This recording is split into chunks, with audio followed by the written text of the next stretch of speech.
Hey everybody, Stephen Sitkowski here, leading educator on how to trade the financial markets. So I thought what I would do for you today is a couple of things. Number one, we'll check in on the market.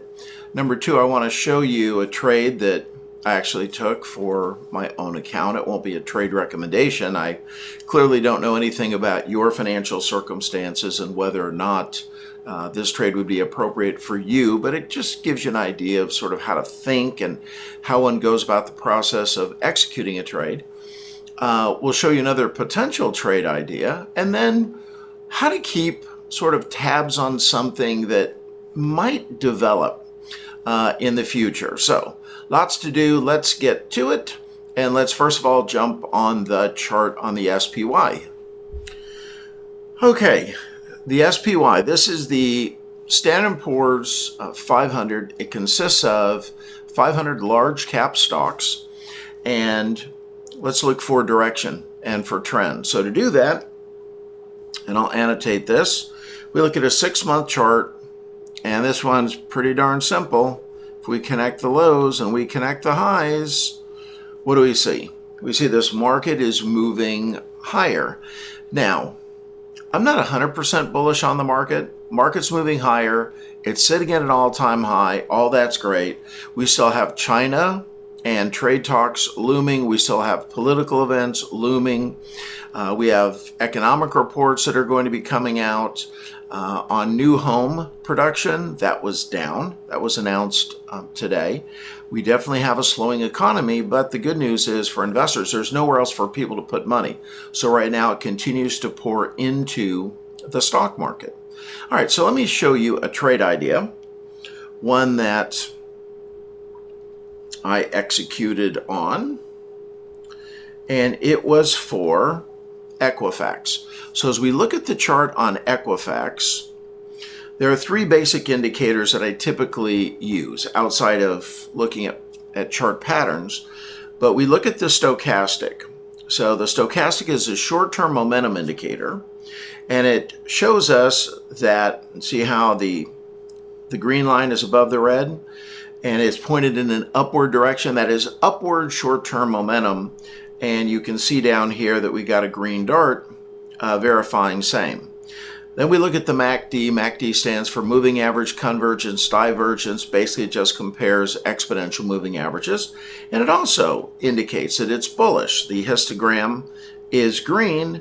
And then we can see that the price of this stock has crossed above, barely, its 30-day simple moving average. And if history is our guide, let's sort of see where we would expect for this stock to go. So we have support down here at about 132. The stock is now at 139. And our next real level of resistance is up around, 146, somewhere in that vicinity. So if we get a move from 139 to 146, that would be a 6-point move, and that would be awesome if that happened. A 6-point move would be about a 4% move. A 4% move on a stock would represent probably a 40% move on the option. So there's a couple of different ways that you can play this, and let me show you how.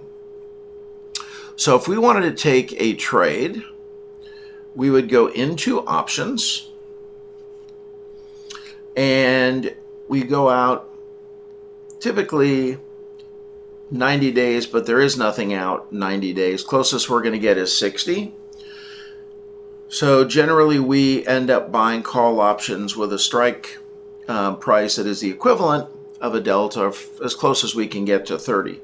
So in this case, we have a delta of 31. That strike is 145.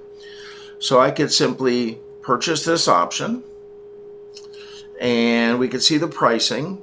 The ask is $4.50. The bid is $4.10. The ask is what you pay. The bid is what you get. You can generally do a little bit better than that. We could probably buy this for around $4.40 a share, or $440 per contract. Now let me show you a way to be able to reduce your cost. At the same time, I gave you the at the money. If we were to go out of the money, 145 delta 0.31, the ask would be around 2.25, the bid 195. We'd probably pay about 215 for this, maybe 220 per share. So a couple $100 per contract. Well, at the same time that we buy this call option, we could sell the strike that is above it. So the way that we do that on this platform is we put in a negative number. So if I buy one contract, buy to open, then I could sell to open the 150. So basically, we're buying the right to purchase Equifax at $145 a share. We're selling the right to somebody else to buy it for $150 per share. So why would we do that? It reduces our cost of trade. So we're going to make money at the same time, we're going to collect premium at the same time that we're spending premium. So if it costs, so if we hit the trade button, basically we reduce our cost down to, so the bid on this would be 95 cents, the ask would be 155. We're probably going to get filled around $1.30, maybe $1.35, which is only $130 or $135 per contract. So this is something known as a debit spread or a long call spread, where we are buying whichever strike we would normally buy. We go out typically 90 days delta of 30. We then sell the strike price above it to harvest some premium that then helps to offset part of the cost for this trade.